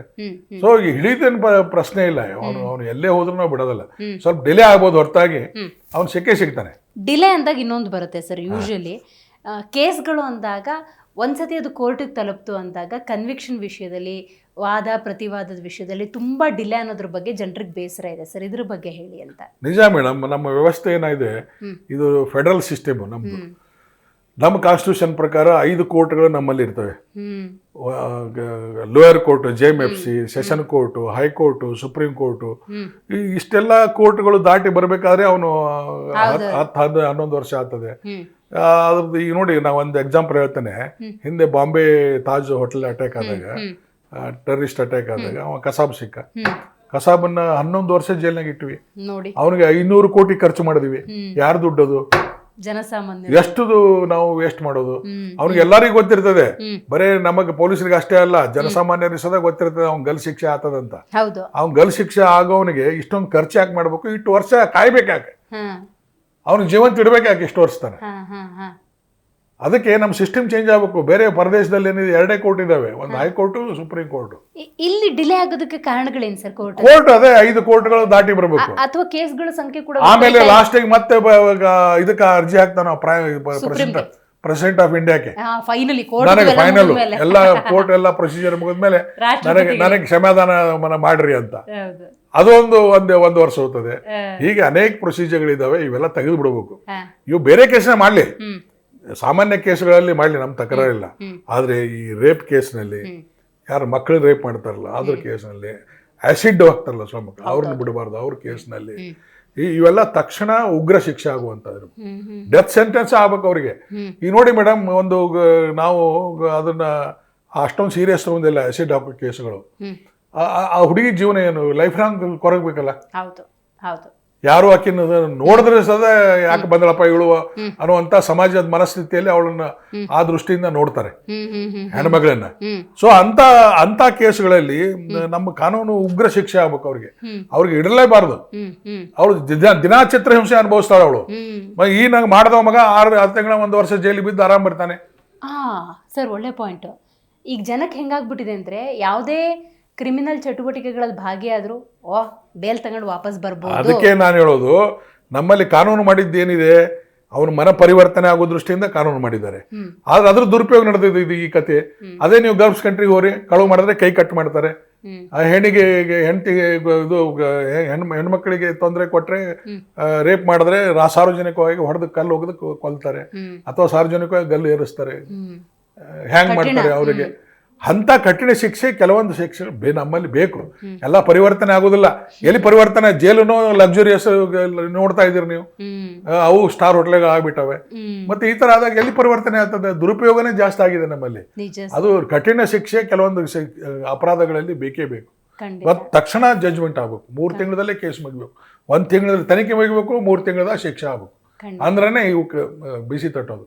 ಇಲ್ಲಾಂದ್ರೆ 10-11 ವರ್ಷ ಆದ್ರೆ ಏನು ಯಾವಾಗೂ ನೆನಪಿರೋದಿಲ್ಲ, ಏನೂ ಇರೋದಿಲ್ಲ, ಎಲ್ಲ ಹೋಗ್ಬಿಟ್ಟಿರ್ತದೆ. ಏನಾದ್ರು ಹೌದು, ಮನ ಪರಿವರ್ತನೆಗೆ ಅವಕಾಶನೂ ಇರಲ್ಲ, ಇಂಥ ಕ್ರೈಮ್ ಮಾಡಬಾರ್ದು ಅಂತ ಪಾಠನೂ ಆಗಲ್ಲ. Right sir. ಈಗ ಸರ್ 7 ಕೋಟಿ 11 ಲಕ್ಷ ಈಗ ಇನ್ವೆಸ್ಟಿಗೇಷನ್ನು, ತನಿಖೆ, ಅದು ಇದು ಅಂತೆಲ್ಲ ಮಾಡಿ 5.3 ಕೋಟಿ ರಿಕವರ್ ಆಗಿದೆ. ಉಳಿದಿದ್ದೇನಾಯ್ತು? ಎಲ್ಲಿರುತ್ತೆ? ಇದನ್ನ ಹೆಂಗ್ ರಿಕವರ್ ಮಾಡ್ತಾರೆ? ಈ ಥರದ ಪ್ರಶ್ನೆ ಬರುತ್ತೆ. ಅದನ್ನ ನಾವು ಪತ್ತೆ ಮಾಡ್ತೇವೆ. ಎಷ್ಟು ಮಂದಿ ಆರೋಪಿಗಳಿಗೆ ಪ್ರತಿಯೊಬ್ಬರು ಇಂಟ್ರಾಗೇಷನ್ ಮಾಡ್ತೇವೆ. ಯಾವ ಎಷ್ಟು ತಗೊಂಡು ಹಂಚ್ಕೊಂಡಿರ್ತಾರೆ ಅವ್ರು. ನೀ ಎಷ್ಟು ತಗೋ ಅಂತ ಎಲ್ಲರೂ ಹಂಚ್ಕೊಂಡಿರ್ತಾರೆ. ಸೊ ಅವ್ನ ಪಾಲಿಂದ ಎಲ್ಲೋಯ್ತು, ನಿನ್ನ ಪಾಲಿಂದ ಎಲ್ಲೋಯ್ತು, ಪ್ರತಿಯೊಬ್ಬರಿಗೆ ಇಂಟ್ರಾಗೇಷನ್ ಮಾಡ್ತೇವೆ. ಸೊ ಅವ್ನ ಪಾಲಿಂದ ಬಂದೇ ಬರ್ತದೆ ಎಲ್ಲಿ ಇಟ್ಟಿರ್ತಾರೆ ಅನ್ನೋದು. ಆಮೇಲೆ ಕೆಲವು ಇವನು ಬಹಳ ಬುದ್ಧಿವಂತ, ಹಿಡಿತಾರೆ ಅಂತ ತಿಳ್ಕೊಂಡು ಎಲ್ಲೋ ದಾರಿಯಲ್ಲಿ ಮುಚ್ಚಿಟ್ಟಿರ್ತಾರೆ. ಒಂದು ಮಾರ್ಗದಲ್ಲಿ ಎಲ್ಲೋ ಒಂದು ಕಾಡು ಗಿಡು ಬಂತು ಅಂದ್ರೆ ಐಸೋಲೇಟೆಡ್ ಪ್ಲೇಸ್ ನಲ್ಲಿ ನೆಲದಲ್ಲೂ ಎಲ್ಲೋ ಹೋಗುದು, ಅದ್ರ ಮೇಲೆ ಇದು ಮಾಡಿ ಒಂದು ಐಡೆಂಟಿಫಿಕೇಶನ್ ಇಟ್ಟು ಹೋಗಿರ್ತಾರೆ. ಈಗ ಹ್ಯಾಂಗ ವೀರಪ್ಪನ ಇದ್ರಾಗ ಹುಡುಕ್ಲಿಲ್ವಾ 7 ಕೋಟಿ ರಿಕವರಿ ಮಾಡಿದ್ರಲ್ಲ, ಹಂಗೆ ಇದು ಏನ್ ಇವ್ರು ಏನೇ ಚಾಣಾಕ್ಷತನ ಉಪಯೋಗ ಮಾಡ್ಕೊಂಡ್ರು ನಮ್ಮಲ್ಲಿ ಅದು ಮೆಥಡ್ ಇದೆ. ನಾವು ಖಂಡಿತವಾಗಿ ಪತ್ತೆ ಮಾಡ್ತೇವೆ. ಅದೇನು ದೊಡ್ಡ ವಿಷಯ ಏನಲ್ಲ. ಈ ನೋಡಿ ಮೇಡಮ್, ಈ ಮೊಬೈಲು ಭಯಂಕರ ಫುಡ್ ಕೊಡ್ತದೆ ನಮಗೆ. ಮಾಡರ್ನ್ ತನಿಖೆಯಲ್ಲಿ ಸಾಕಷ್ಟು ನಾವು ಪ್ರತಿಯೊಂದು ಹಿಂದಕ್ಕೆ ಏನಿತ್ತು, ಮ್ಯಾನ್ಯುವಲ್ ಆಗಿ ನಾವು ತನಿಖೆ ಮಾಡ್ತಿದ್ವಿ, ಮ್ಯಾನ್ ಹ್ಯಾಂಡಲ್ ಮಾಡ್ತಿದ್ವಿ, 3rd ಡಿಗ್ರಿ ಮೆಥಡ್ ಯೂಸ್ ಮಾಡ್ತಿದ್ವಿ. ಈಗೇನಿಲ್ಲ, ಟೆಕ್ನಾಲಜಿ ಬಂದಿದೆ. ಟೆಕ್ನಾಲಜಿಯಿಂದ ನಾವು ತನಿಖೆ ಮಾಡ್ತೇವೆ. ಇದು ರೆಡಿಮೇಡ್ ಫುಡ್ ಇದ್ದಂಗೆ ನಮಗೆ. ಇದೊಂದು ಸಿಕ್ಕರೆ ಸಾಕು, ಪ್ರತಿಯೊಂದು ಹೌದು. ಈಗ ನೋಡಿ, ಈ ಕೇಸ್ನಲ್ಲಿ ಅವನು ಅಫೆನ್ಸ್ ಮಾಡುವಾಗ ಯೂಸ್ ಮಾಡಿಲ್ಲ, ಬಟ್ ಆಮೇಲೆ ಯೂಸ್ ಮಾಡಿರ್ತಿರಲ್ಲ. ಅಲ್ಲಿ ಬಾ, ಇಲ್ಲಿ ಹೋಗು, ನನಗೆ ನನಗೆ ನೀ ಯಾರು ತಗೊಂಡಿ, ನಾ ಇಟ್ಟು ತಗೊಂಡಿ ದುಡ್ಡು, ನನಗೆ ಕಡಿಮೆ ಕೊಟ್ಟು ನೀ ಎಷ್ಟು ತಗೊಂಡಿ, ಅವಂಗ ಇದು ಅಥವಾ ಅಷ್ಟೇ ಕೊಟ್ರಿ, ಜಗಳ ಶುರು ಆಗ್ತದೆ. ಯಾವ್ದಾದ್ರು ಒಂದು ಮಾಹಿತಿ ಬಂದೇ ಬರ್ತದೆ ನಮಗೆ, ಸಿಕ್ಕೇ ಸಿಗ್ತದೆ. ನೋಡಿ, ತನಿಖೆಗೆ ಒಂದೇ ಮೆಥಡ್ ಇಲ್ಲ, ಸಾವಿರಾರು ಮೆಥಡ್ಗಳಿದೆ. ಅವನ್ನೆಲ್ಲನೂ ನಾವು ಆ ಸಂದರ್ಭಕ್ಕೆ ತಕ್ಕಂತೆ ಬಳಸಬಹುದು. ಖಂಡಿತ ಸರ್. ಈಗ ಜನಕ್ಕೆ ಇನ್ನೊಂದು ಈ ಥರದ ಪ್ರಶ್ನೆಗಳು ಬರುತ್ತೆ ಇಂಥ ಕೇಸ್ಗಳಲ್ಲಿ. ಈಗ 5.5 ಕೋಟಿ ರಿಕವರ್ ಮಾಡಿರ್ತಾರಲ್ಲ, ಅದನ್ನು ಎಲ್ಲಿಡ್ತಾರೆ? ಸ್ಟೇಷನ್ ಇಡ್ತಾರ, ಕೋರ್ಟಿಗೆ ಹ್ಯಾಂಡ್ ಓವರ್ ಮಾಡ್ತಾರಾ, ಬ್ಯಾಂಕಿಗೆ ಇಮಿಡಿಯೇಟ್ ಕೊಡ್ತಾರಾ, ಬ್ಯಾಂಕ್ನವ್ರು ಏನಾದ್ರು ಅರ್ಜಿ ಆಗಬೇಕಾ? ಇದ್ರ ಬಗ್ಗೆ ಒಂದಷ್ಟು ಗೊತ್ತಿಲ್ಲ. ಅದನ್ನ ನಾವು, ಅದು ಹ್ಯೂಜ್ ಅಮೌಂಟ್ ಇತ್ತಂದ್ರೆ ನಾವು ಟ್ರೆಜರಿಗೆ ಬರೀತೇವೆ. ಜಪ್ತ್ ಮಾಡಿ ಟ್ರೆಜರಿಯಲ್ಲಿ ನೀವು ಇಟ್ಕೋಬೇಕಿದೆ. ನಮಗೆ ಕಾಯ್ಲಿಕ್ಕೆ ಆಗೋದಿಲ್ಲ, ಇದು ಸ್ಟೇಷನ್ದಲ್ಲಿ ಇಡ್ಲಿಕ್ಕೆ ಜಾಗಿಲ್ಲ, ಅದಕ್ಕೆ ನೀವು ಟ್ರೆಜರಿಲಿ ಇಟ್ಕೊಳ್ಳಿ. ನಾವು ಅದ್ರ ಕೆಲವೊಂದು ಭಾಗ ಸೀಜ್ ಮಾಡಿ, ಕೆಲವೊಂದು ಗುರ್ತಿಸ್ಲಿಕ್ಕೆ ಸ್ವಲ್ಪ ಭಾಗವನ್ನು ತೆಗೆದು ಅದನ್ನ ನಾವು ಸೀಜ್ ಮಾಡಿ ಪಂಚನಾಮದಲ್ಲಿ ಜಪ್ತ್ ಮಾಡ್ತೇವೆ. ಉಳಿದು ಹ್ಯೂಜ್ ಅಮೌಂಟ್ ಅನ್ನ ಟ್ರೆಜರಿಯಲ್ಲಿ ಇಡ್ತೇವೆ. ಟ್ರೆಜರಿಯಲ್ಲಿನೇ ಇರ್ತದೆ, ಯಾಕಂದ್ರೆ ಟ್ರೆಜರಿ ಕಂಪ್ಲೀಟ್ ಪೊಲೀಸ್ ಕಾವಲು ಇರ್ತದೆ, ಅದು ಯಾವಾಗ ಸೇಫ್ಟಿನೂ ಇರ್ತದೆ, ಅಲ್ಲಿ ಏನಾಗೋದಿಲ್ಲ. ಸೊ ಆ ನಂತರ ಅದು ಕೋರ್ಟ್ ಆರ್ಡರ್ ಎಲ್ಲ ಕೇಸ್ ಮುಗಿದ್ಮೇಲೆ ಆ ಕೋರ್ಟ್ ಆರ್ಡರ್ ಮಾಡ್ತಾರೆ. ಉಳಿದ ಅಮೌಂಟ್ ಅನ್ನ ಅಥವಾ ಬ್ಯಾಂಕ್ನವರೇ ನಾವು ಇದು ನಮಗೆ ವಾಪಸ್ ಕೊಡಿ ಅಂತ ಕೋರ್ಟ್ಗೆ ಏನಾದ್ರು ಅಪ್ಲಿಕೇಶನ್ ಕೊಟ್ರೆ ಅವರು ವಾಪಸ್ ಕೇಸ್ ಕೊಡ್ತಾರೆ. ಕೇಸ್ ಮುಗಿತಾನ ಇಟ್ಕೊಳ್ಳಿ ಅಂತ ಆರ್ಡರ್ ಮಾಡ್ತಾರೆ. ಹಂಗೂ ಇರ್ತದೆ. ಅದು ಅವಶ್ಯಕತೆ ನೋಡ್ತಾರೆ ಅವರು. ದುಡ್ಡಿನ ಅವಶ್ಯಕತೆ ನಿಮಗಿದ್ರೆ ಕೊಡ್ತಾರೆ, ತಕ್ಷಣ ಕೊಡ್ತಾರೆ. ಸಕಾರಣ ಕೊಡಬೇಕು. ನಮಗೆ ಈಗ ಇದಕ್ಕೆ ದುಡ್ಡು ನಮಗೆ ಶಾರ್ಟೇಜ್ ಇದೆ, ನೀವು ಕೊಡಿ, ನಮಗೆ ಬ್ಯಾಂಕ್ ವ್ಯವಹಾರ ಮಾಡ್ಲಿಕ್ಕೆ ಬೇಕಾಗಿದೆ ಅಂತಂದ್ರೆ ಅವಾಗ ರಿಲೀಸ್ ಮಾಡ್ತಾರೆ. ಸಾಕಷ್ಟು ದುಡ್ಡು ಇರ್ತದೆ ಬ್ಯಾಂಕ್ ನಲ್ಲಿ. ಇದೆ 7 ಕೋಟಿ ಏನು ಸಂಬಂಧವಲ್ಲ, ಅದು 100 ಕೋಟಿ ಇರ್ತದೆ ಇದೆ ಅಂತದ್ದು. ಆಮೇಲೆ ಡಿಸ್ಪೋಸಲ್ ಮಾಡ್ಬೇಕಾದ್ರೆ ಕೋರ್ಟ್ ಆರ್ಡರ್ ದಿಂದನೇ ಡಿಸ್ಪೋಸಲ್ ಮಾಡೋದು. ಅಲ್ಲಿವರೆಗೂ ಪವರ್ ಇಲ್ಲ ಪೊಲೀಸರಿಗೆ. ಸರಿ, ಈ ಕೇಸ್ ಆದಾಗ ನನ್ಗೆ ಹಳೇದೊಂದು ATM ಅಲ್ಲಿದ್ದ ಮಹಿಳೆ ಮೇಲೆ ದಾಳಿ ಆಗಿದ್ದು ನೆನಪಿಗೆ ಬಂತು. ಇವತ್ತಿಗೂ ಸರಿ, ಬಿಕಾಸ್ ಇವತ್ತು ಆನ್ಲೈನ್ ಟ್ರಾನ್ಸಾಕ್ಷನ್ ಇದೆ, ATM ಡಿಪೆಂಡೆನ್ಸಿ ಇರೋ ಸ್ವಲ್ಪ ಹಿರಿಯರು ಇನ್ನೂ ಇದ್ದಾರೆ, ಕಾರ್ಡಲ್ಲಿ ಉಜ್ಜಿ ದುಡ್ಡು ತಗೊಳ್ಳೋ ಅಂಥದ್ದು. ಅಲ್ಲಿರುವಂಥ ಸೆಕ್ಯೂರಿಟಿ ಗಾರ್ಡ್ ನೋಡಿದ್ರೆ ಅವ್ರಿಗೊಂದು ದಂಡನೂ ಇರಲ್ಲ ಸರ್. ಅಂದರೆ ಅಷ್ಟು ಹ್ಯೂಜ್ ಅಮೌಂಟು ATM ಅಲ್ಲಿರುತ್ತೆ. ಸೆಕ್ಯೂರಿಟಿಗೆ ಒಂದು ಯೂನಿಫಾರ್ಮ್ ಬಿಟ್ಟರೆ ಅಂಥದ್ದೇನೂ ಇಲ್ಲ, ಒಂದು ಕ್ಯಾಮ್ರಾ ಇರುತ್ತೆ. ಇದೆಲ್ಲ ಸೇಫ್ ಅಂತ ಹೆಂಗೆ ನಾವು ಯೋಚನೆ ಮಾಡೋದು? ನಾವು ಹೇಳಿದೀವಿ ಮೇಡಮ್, ನಾವು ಪೊಲೀಸರು ಗೈಡ್ಲೈನ್ಸ್ ಕೊಟ್ಟಿದ್ದೀವಿ, ನೀವು ಆರ್ಮ್ಡ್ ಸೆಕ್ಯೂರಿಟಿ ಹಾಕ್ರಿ ಅಂತ ಹೇಳಿದ್ದೀವಿ. ಆಮೇಲೆ 24 hours ವಾಚ್ ಮಾಡ್ಬೇಕಂತ ಹೇಳಿದ್ದೇವೆ. ಕೆಲವೊಬ್ರು ಅದನ್ನ ಡೇ ಟೈಮ್ ಮಾತ್ರ ಹಾಕ್ತಾರೆ, 10 ಗಂಟೆ 11 ಗಂಟೆಗೆ ಹೋಗ್ಬಿಡ್ತಾರೆ, ಅಥವಾ ರಾತ್ರಿ ಹಾಕಿದವನಿಗೆ ಯಾರೋ ಚೆಕ್ಕಿಂಗ್ ಇರೋದಿಲ್ಲ ಅವ್ರಿಗೆ. ನಾವ್ ಹೆಂಗ್ ಪೊಲೀಸರು ರಾತ್ರಿ ಹೋಗಿ ನಾವು ಗಸ್ಟ್ ಮಾಡಿ ಬೀಟ್ ಚೆಕ್ ಮಾಡ್ತೇವೆ, ಹಂಗ ಅವ್ರಿಗೆ ಚೆಕ್ಕಿಂಗ್ ವ್ಯವಸ್ಥೆ ಇರೋದಿಲ್ಲ. ಸೊ ಆರಾಮಾಗಿ ಅಲ್ಲೇ ಮಕ್ಕೊಂಡಿರ್ತಾರೆ. ಅಲ್ಲೇ ಪ್ರೈವೇಟ್ನವ್ರೇ ಇರ್ತಾರೆ, ಆರಾಮ್ ಯಾವನು ಚೆಕ್ ಮಾಡೋದಿಲ್ಲ, ಅವ್ನಿಗೆ ಯಾವನು ನೀ ಯಾಕೆ ಮರ್ಕೊಂಡಿಪ್ಪ ಅಂತ ಕೇಳೋನು ಯಾವನು ಇರೋದಿಲ್ಲ. ಸೊ ಹೀಗಾಗಿ ನೆಗ್ಲಿಜಿಬಲ್ ಆಗಿ ಅಫೆನ್ಸ್ಗಳು ಆಗ್ಲಿಕ್ಕೆ ಅವನು ಅದು ಆಸ್ಪದ ಆಗ್ತದೆ. ಇಂಥ ಘಟನೆಗಳಾದಾಗ ಜನರಿಗೊಂದು ಆತಂಕದ ವಾತಾವರಣ, ಭಯ ಅನ್ನೋದು ಖಂಡಿತ ಮೇಡಮ್. ಯಾರು ದುಡ್ಡದು? ಸಾರ್ವಜನಿಕ ದುಡ್ಡಲ್ಲ, ಸಾರ್ವಜನಿಕರೇ ಉಪಯೋಗ ಮಾಡೋದು. ಸೊ ಅದಕ್ಕೆ ಸೇಫ್ಟಿ ಕೊಡೋದು ಅವ್ರ ಕೆಲಸ, ಅದು ಬ್ಯಾಂಕ್ನವ್ರ ಕೆಲಸ. ಬ್ಯಾಂಕ್ನವರು ನಮಗೆ ಖರ್ಚಾಗ್ತದೆ, CC ಕ್ಯಾಮ್ರಾ ಹಾಕಂತಂದ್ವಿ ನಾವು ಮೊದಲಿಗೆ ಸ್ಟಾರ್ಟಿಂಗ್ ದಲ್ಲಿ. CC ಕ್ಯಾಮ್ರಾಸ್ ಅದೇ ಇರಲಿಲ್ಲ, ಅದು ನಮಗೆ ಖರ್ಚಾಗ್ತದೆ ಅಂತ ಹೇಳಿದ್ರು ಬ್ಯಾಂಕ್ನವ್ರು. ನಾವು ಮೀಟಿಂಗ್ ಕರೆದಾಗ, ನಾ DCP ಇದ್ದಾಗ ಮೀಟಿಂಗ್ ಕರೆದ, ನಮಗೆ ಎಲ್ರಿ ಇಷ್ಟೊಂದು ಇದಾವೆ ಸರ್, ನಾವು ಎಲ್ಲಿ ಇದು CC ಕ್ಯಾಮ್ರಾ ಹಾಕೋಣ, ಒಂದು CC ಕ್ಯಾಮ್ರಾಗೆ 25,000 ನಮಗೆ ಸ್ಯಾಂಕ್ಷನ್ ಕೊಡೋದಿಲ್ಲ. ಅಲ್ಲಿ ಹೆಡ್ ಆಫೀಸ್ನವರು ತಕರಾರು ಮಾಡ್ತಾರೆ, ಇಷ್ಟೊಂದು ಯಾಕೆ ವೇಸ್ಟ್ ಮಾಡ್ತೀರಿ ದುಡ್ಡು ಅಂತ ಕೇಳ್ತಾರೆ. ಹಾಗೆ ಹೇಗಂತ ಏನೋ ಕತೆ ಹೇಳ್ತಾರೆ. ಈಗೇನೋ ಕತೆ ಹೇಳೋ ಪ್ರಶ್ನೆ ಇಲ್ಲ, ಈಗ ಕಂಪಲ್ಸರಿ ರಿಸರ್ವ್ ಬ್ಯಾಂಕ್ ಇದರಿಂದ ಗೈಡ್ಲೈನ್ಸ್ ಇದಾವೆ, ಎಲ್ಲ ಕಡೆ ಹಾಕ್ತಾರ. ನಾ ಸ್ಟಾರ್ಟಿಂಗ್ ದಲ್ಲಿ ಹೇಳಿದ್ದು ಆ ತರ ಮೆಂಟಾಲಿಟಿ ಇರೋರು ಬ್ಯಾಂಕ್ ನಲ್ಲಿ ಇದ್ದಾರೆ. ಸೊ ಅವರಿಗೆ ಕಾಳಜಿ ಇರಬೇಕು, ಬರೀ ಆದ್ಕೊಳ್ಳೇನೆ ಪೊಲೀಸ್ ಕಂಪ್ಲೇಂಟ್ ಕೊಡೋದಲ್ಲ. They also have some responsibility. Sir, ಈಗ ಇಂಥ ಕ್ರೈಮ್ಗಳಾಗಬೇಕಾದ್ರೆ ಏನೆಲ್ಲ ಕಾರಣ ಅನ್ನೋದು ನೀವು ಆರಂಭದಲ್ಲಿ ಹೇಳ್ತಾ ಬಂದ್ರಿ. ಬಟ್ ಇವತ್ತಿನ ನನ್ನ ಸಿನಿಮಾ ರಂಗದ ಬಗ್ಗೆ ಉಲ್ಲೇಖ ಮಾಡಲೇಬೇಕು. ಕೆಲವೊಂದು ಸಿನಿಮಾಗಳು ವಿಲನ್ನ ಹೀರೋ ಥರ ಪ್ರಚೋದನೆ ಮಾಡುವಂಥದ್ದು. ಇವತ್ತು ಸೋಷಿಯಲ್ ಮೀಡಿಯಾ, ಎಂತಹ ಸಿನಿಮಾ ಕೂಡ ಕೈಯಲ್ಲಿ ಮೊಬೈಲಲ್ಲೇ ಇರೋದ್ರಿಂದಾಗಿ ಅವೆಲ್ಲ ಇನ್ಫ್ಲೂಯೆನ್ಸ್ ಆಗಲ್ವಂತ. ಯಾಕೆ ಹಿಂದೊಂದ್ಸತಿ ಈಗ ಬಂಗಾರದ ಮನುಷ್ಯ ಸಿನಿಮಾ ಬಂದಾಗ ಅನ್ಕೋತೀನಿ, ಬಹುತೇಕರೆಲ್ಲ ಕೃಷಿ ಕಡೆ ಹೋಗದಂಥ ಪಾಸಿಟಿವ್ ಇನ್ಫ್ಲೂಯೆನ್ಸ್ ಇತ್ತು. ಇವತ್ತು ಕೆಲವೊಂದು ಚಿತ್ರಗಳು ಒಬ್ಬ ವಿಲನ್ನ ಹೀರೋ ಥರ ತೋರಿಸ್ತವೆ. ಚಿಕ್ಕ ಮಕ್ಕಳಿಂದ ಹಿಡಿದು ದೊಡ್ಡವ್ರಿಗದೊಂಥರ ನೆಗೆಟಿವ್ ಇನ್ಫ್ಲೂಯೆನ್ಸ್ ಮಾಡಲ್ವಾ? ಇದು ಏನಾಗಿದೆ ಮೇಡಮ್, ಇದು ಸಿನಿಮಾ ರಂಗ ಅನ್ನೋದು ಅದು ಜನರ ಮೇಲೆ ಬಹಳಷ್ಟು ಪರಿಣಾಮ ಬೀಳುತ್ತೆ.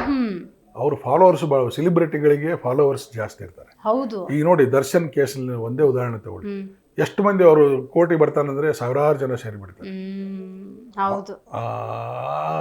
ಒಂದು ಕೊಲೆ ಮಾಡ್ಯಾನೆ, ಅವನಿಗೆ ತಪ್ಪು ಮಾಡಿದಾನೆ ಅನ್ನೋ ಪ್ರಜ್ಞೆನೂ ಇರೋದಿಲ್ಲ, ಅಷ್ಟೊಂದು ಅಭಿಮಾನ. ಅಲ್ಲ, ಇರಲಿ ಅಭಿಮಾನ, ನಾವೇನು ಬೇಡ ಅನ್ನೋದಿಲ್ಲ. ಏನೋ ಆಗಿದೆ, ಓಕೆ, ನೋ ಪ್ರಾಬ್ಲಮ್, ಫೇಸ್ ಮಾಡ್ತಾನೆ, ಕಾನೂನು ಪ್ರಕಾರ ಅವನಿಗೆ ಶಿಕ್ಷೆ ಏನೋ ಆಗ್ತದೆ.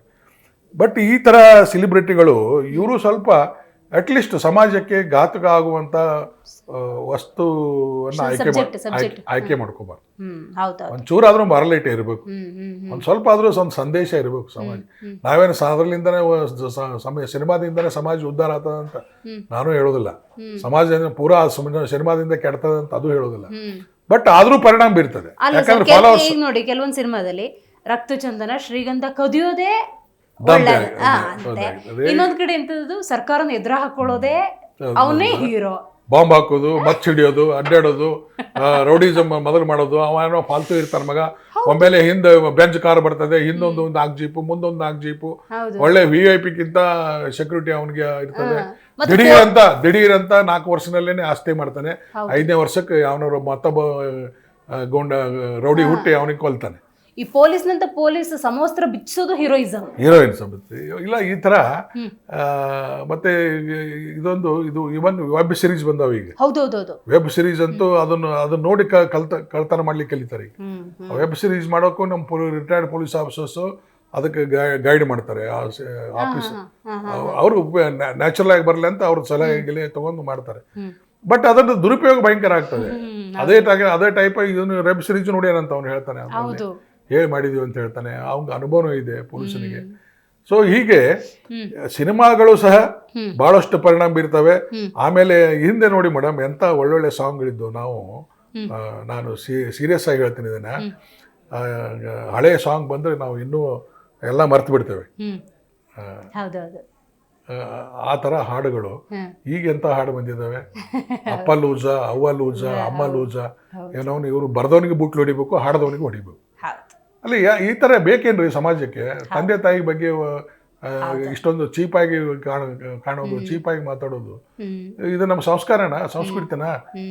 ಒಂದು ಹಾಡು ಅಂದ್ರೆ ಎಲ್ಲರೂ ಬಾಯಿಗೆ ಇರ್ತದದು, ಎಲ್ಲರೂ ಇದನ್ನ ಹೇಳ್ಬೇಕಾ? ಸ್ವಲ್ಪ ಆದ್ರೂ ಕಾಮನ್ ಸೆನ್ಸ್ ಬೇಡ ಅವ್ರಿಗೆ? ತಮಾಷೆಗೆ ಒಂದು ಲಿಮಿಟ್ ಇರ್ತದೆ, ದುಡ್ಡನ್ನು ಮಾಡ್ಲಿಕ್ಕೂ ಒಂದು ಲಿಮಿಟ್ ಇರ್ತದೆ, ದುಡ್ಡು ಗಳಿಸ್ಲಿಕ್ಕೂ ಒಂದು ನ್ಯಾಯಯುತವಾದ ಒಂದು ದಾರಿ ಇರ್ತದೆ. ಈ ಎಲ್ಲ ಬಿಟ್ಕೊಟ್ಟು ನಮಗೆ ದುಡ್ಡು ಬರ್ತದೆ ಅಂತ ತಿಳ್ಕೊಂಡು ಸಮಾಜವನ್ನು ಹಾಳು ಮಾಡಿ, ಯುವಕರನ್ನ ಹಾಳು ಮಾಡಿ ಈ ತರ ದುಡ್ಡು ಮಾಡೋದ್ರಿಂದ ಏನು ಉದ್ಧಾರ ಆತಾನ ಅವನು?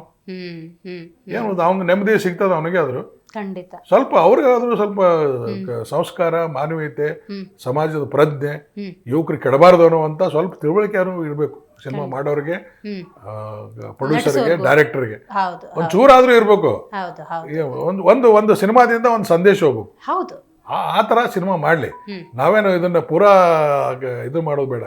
ಎಲ್ಲಾ ಮುಗಿದ ಮೇಲೆ ಪೊಲೀಸರು ಬರೋದು, ಪಂಚನಾಮ ಮಾಡೋದು, ಇದೇನು ಪೊಲೀಸ್ಗೆ ಆ ತರ ಪೊಲೀಸಿಗೆ ಮಾಡಿದ್ರೆ ಜನ ಕಲ್ಲೋಗಿತಾರ ಪೊಲೀಸರಿಗೆ ನಾಳೆ, ಅಲ್ವಾ? ಮತ್ತೆ ಸ್ವಲ್ಪ ನ್ಯಾಚುರಲ್ ಆಗಿ ಇರ್ಬೇಕು, ನ್ಯಾಚುರಲ್ ಆಗಿ ತೋರಿಸ್ಬೇಕು ಪ್ರತಿಯೊಂದನ್ನು. ಬರೇ ಊಹಾಪೋಹದ ಮೇಲೆ ಸಿನಿಮಾ ಆಗಬಾರ್ದು. ಇಲ್ರಿ ಅದು ನಾವು 3 ತಾಸಿನಾಗೆಲ್ಲ ಮುಗಿಸ್ತೀವಿ ಅಂತಂದ್ರೆ ಮುಗಿಸ್ತೇವೆ ಸ್ವಲ್ಪ ನೈತಿಕತೆ ಇರ್ಲಪ್ಪ, ಮುಗಿಸ್ರಿ, ಬೇಡ ಯಾರಂತಾರೆ ನಿಮಗೆ? ಒಂಚೂರಾದ್ರೂ ಮಾರಾಲಿಟಿ ಇರ್ಲಿ. ನಿಮ್ಮದು ಜವಾಬ್ದಾರಿ ಅದಕ್ಕೆ, ಸಮಾಜಕ್ಕೆ ನಿಮ್ಮ ಕೊಡುಗೇನು? ಬರೀ ದುಡ್ಡು ಬಳಕೊಳ್ಳೋದಾ? ಏನಾದ್ರೂ ತೋರಿಸಿ. ಬಳಕೊಳ್ಳಿಕ್ಕೆ ಬೇರೆ ಬೇರೆ ದಾರಿಗಳು, ಕೆಟ್ಟ ದಾರಿಗಳು ಸಾಕಷ್ಟು ಇದಾವೆ. ಇದು ಸಮಾಜ ಯಾಕೆ ಹಾಳು ಮಾಡ್ತೀರಿ? ಹಾಳು ಮಾಡಿ ದುಡ್ಡು ಬರ್ಕೋತೀರಿ. ಏನ್ ತೋರಿಸ್ತೀವಿ ಅದು ಆಗುತ್ತೆ ಅನ್ನೋದು ಪ್ರಜ್ಞೆ ಬೇಕು, ಸ್ವಲ್ಪ ಪ್ರಜ್ಞೆ ಇಟ್ಕೊಂಡು ಸಿನಿಮಾ ಮಾಡ್ಲಿ. ಸರ್, ರೋಲ್ ಆಫ್ ಗವರ್ಮೆಂಟ್, ಸರ್ಕಾರದ ಪಾತ್ರ ಏನು ಇದರ ನಡುವೆ? ನೋಡಿ ಮೇಡಮ್, ಸರ್ಕಾರ ಈ ಪಾತ್ರ ಅಂದ್ರೆ ಅವರೇ ಸರ್ಕಾರದವರೇ ಬಂದು ಅಥವಾ ಹೋಮ್ ಮಿನಿಸ್ಟರ್ ಬಂದು CM ಬಂದು ಅವರೇ ಮಾಡ್ಲಿಕ್ಕೆ ಆಗಲ್ಲ. ಇದು ಏನು ಏಜೆನ್ಸಿಗಳಿಗೆ, ಯಾವ ವರ್ಕಿಂಗ್ ಏಜೆನ್ಸಿ, ಪೊಲೀಸ್ ಆಗಲಿ, ಬ್ಯಾಂಕ್ ಆಗಲಿ, ಅಥವಾ ಇನ್ನೊಂದು ಏಜೆನ್ಸಿ, ಬೇರೆ ಯಾವ್ದಾರ ಏಜೆನ್ಸಿ ಆಗಲಿ, ಯಾವ್ದು ಅದರಲ್ಲಿ ಭಾಗಿ ತಗೋತಾರ ಅಂತ ಏಜೆನ್ಸಿಗಳಿಗೆ ಏನು ಸವಲತ್ತುಗಳು ಕೊಡೋದು ಸರ್ಕಾರ ಜವಾಬ್ದಾರಿ, ಏನು ಕಾನೂನುಗಳು ಮಾಡೋದು ಸರ್ಕಾರ ಜವಾಬ್ದಾರಿ, ಏನು ಫುಲ್ ಪವರ್ ಕೊಡಬೇಕು ಸರ್ಕಾರ. ಯಾವುದೇ ಪ್ರೆಷರೈಸ್ ಇರಬಾರ್ದು, ಫ್ರೀ ಹ್ಯಾಂಡ್ ಕೊಡಬೇಕು, ಅದು ಸರ್ಕಾರ ಜವಾಬ್ದಾರಿ. ಈಗ ಸರ್ಕಾರ ಕೊಟ್ಟಿದೆ. ಈಗ ಸರ್ಕಾರ ನೋಡಿ ಎಷ್ಟೊಂದು ಖರ್ಚು ಮಾಡಿದೆ.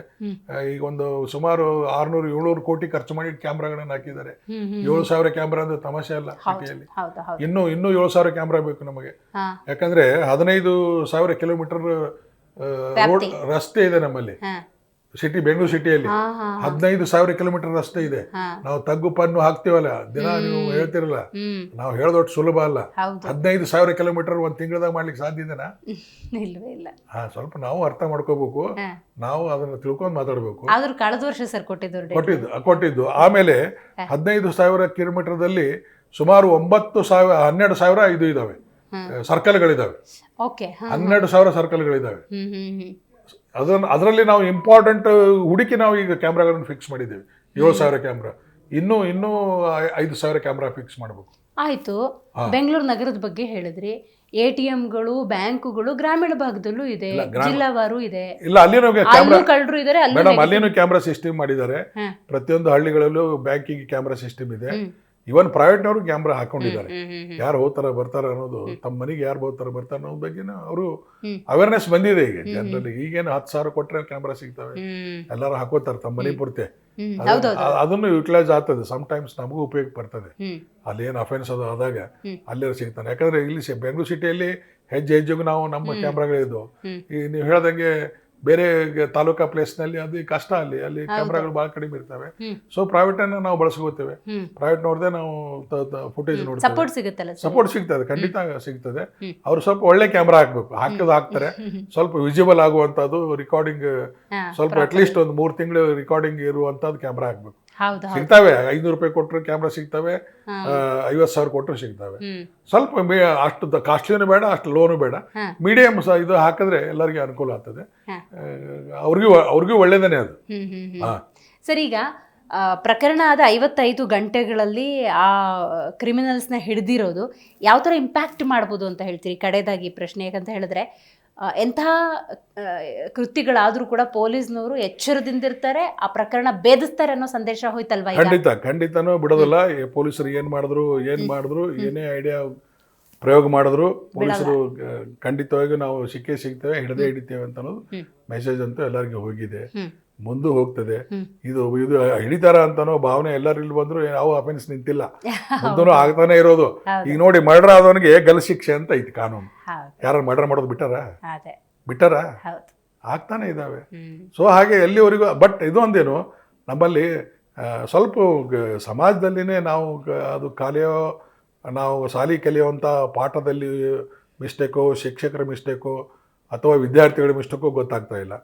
ಮಾರಲಿಟಿ ಅನ್ನೋದು ಎಲ್ಲಿ ಕಲಿಸ್ಕೊಡ್ತಾ ಇಲ್ಲ, ಮೌಲ್ಯಾಧಾರಿತ ಕಲಿಸ್ಕೊಡ್ತಾ ಇಲ್ಲ.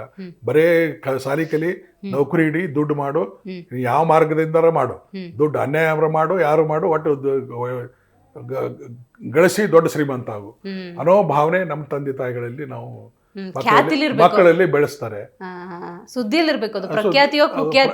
ಅದು ಇರಬೇಕು. ಸೊ ಇವೆಲ್ಲ ಸ್ವಲ್ಪ ಮಾರಲಿಟಿ ಇರಬೇಕು ನಮ್ಮಲ್ಲಿ. ಮಾರಲಿಟಿ ನಾವು ಸರ್ಕಾರದ ಮೇಲೆ ಹಾಕೋದು ನಡೆಯೋದಿಲ್ಲ.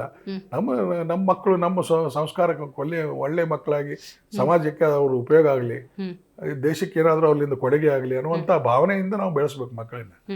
ಬರೇ ಗಳಿಸು, ಶ್ರೀಮಂತ ಆಗು, ನೀ ಇಂಜಿನಿಯರ್ ಆಗು, ಡಾಕ್ಟರ್ ಆಗಿ ಏನೋ ರೋಗ ಇರ್ತಿದ್ರು ಕೊಯ್ಯಿ, ದುಡ್ಡು ಮಾಡು, 30 ಲಕ್ಷ ಮಾಡು, ಬಿಲ್ ಮಾಡು, ಇನ್ನೊಂದು 4 ಹಾಸ್ಪಿಟ್ಲ್ ಕಟ್ಟು, ಕಾರ್ಪೊರೇಟ್ ಹಾಸ್ಪಿಟ್ಲ್ ಕಟ್ಟು. ಆ ಸತ್ತಿರ್ತದೆ, ಇದು ಜೀವಂತ ಇದ್ದವ್ರಿಗೆ ಸಹ ಸಹಾಯ ಹೊಡಿತಾರೆ ಈ ಕಾರ್ಪೊರೇಟ್ ಹಾಸ್ಪಿಟ್ಲ್ಗಳು.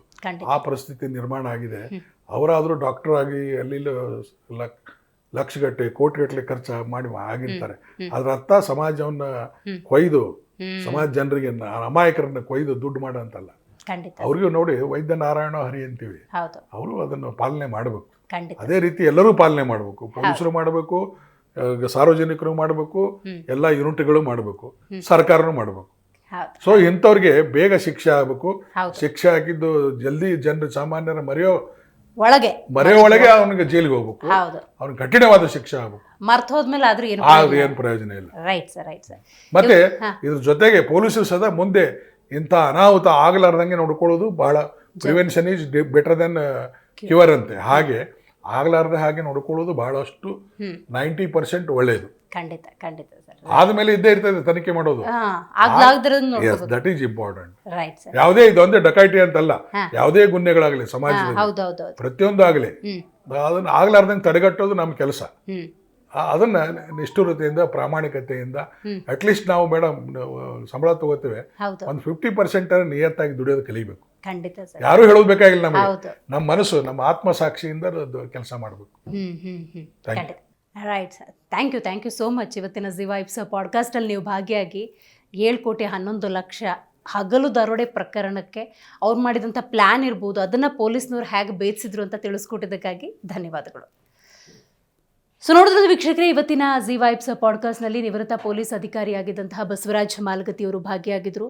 ಹಗಲು ದರೋಡೆ, ಇದು ಹಗಲಲ್ಲಿ ಆದಂತಹ ದರೋಡೆ.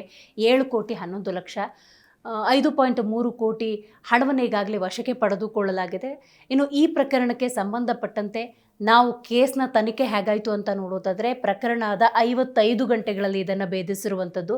ಇವತ್ತು ತಂತ್ರಜ್ಞಾನ ಅನ್ನೋದು ಮುಂದುವರಿತಿದೆ. ಅದೇ ತಂತ್ರಜ್ಞಾನವನ್ನು ಕ್ರಿಮಿನಲ್ಸು ಬಳಸ್ಕೊಂಡಿದ್ದಾರೆ. ಈ ತಂತ್ರಜ್ಞಾನವನ್ನು ಹೇಗೆ ಬಳಕೆ ಮಾಡಿಕೊಂಡಿರಬಹುದು ಅಂತ ಪೊಲೀಸ್ನವರು ಅದೇ ಆಯಾಮದಲ್ಲಿ ತನಿಖೆಯನ್ನು ನಡೆಸಿ ಈ ಪ್ರಕರಣವನ್ನು ಭೇದಿಸಿರುವುದು. ಸಮಾಜದ ಸ್ವಾಸ್ಥ್ಯಗಳು ಚೆನ್ನಾಗಿರಬೇಕು ಅಂತ ಹೇಳಿದ್ರೆ ಇಲ್ಲಿ ಪೊಲೀಸ್ ಇಲಾಖೆ ಇರ್ಬೋದು, ಸರ್ಕಾರ ಇರಬಹುದು, ಸಾರ್ವಜನಿಕರ ಪಾತ್ರ ಬಹಳ ಮಹತ್ವದ್ದು ಅಂತ ಹೇಳ್ತಾ ಇವತ್ತಿನ ಕಾರ್ಯಕ್ರಮವನ್ನು ಮುಗಿಸೋಣ. ನೋಡ್ತಾ ಇರಿ ಜಿ ಕನ್ನಡ ನ್ಯೂಸ್, ಸತ್ಯವೇ ಸುದ್ದಿಯ ಜೀವಾಳ.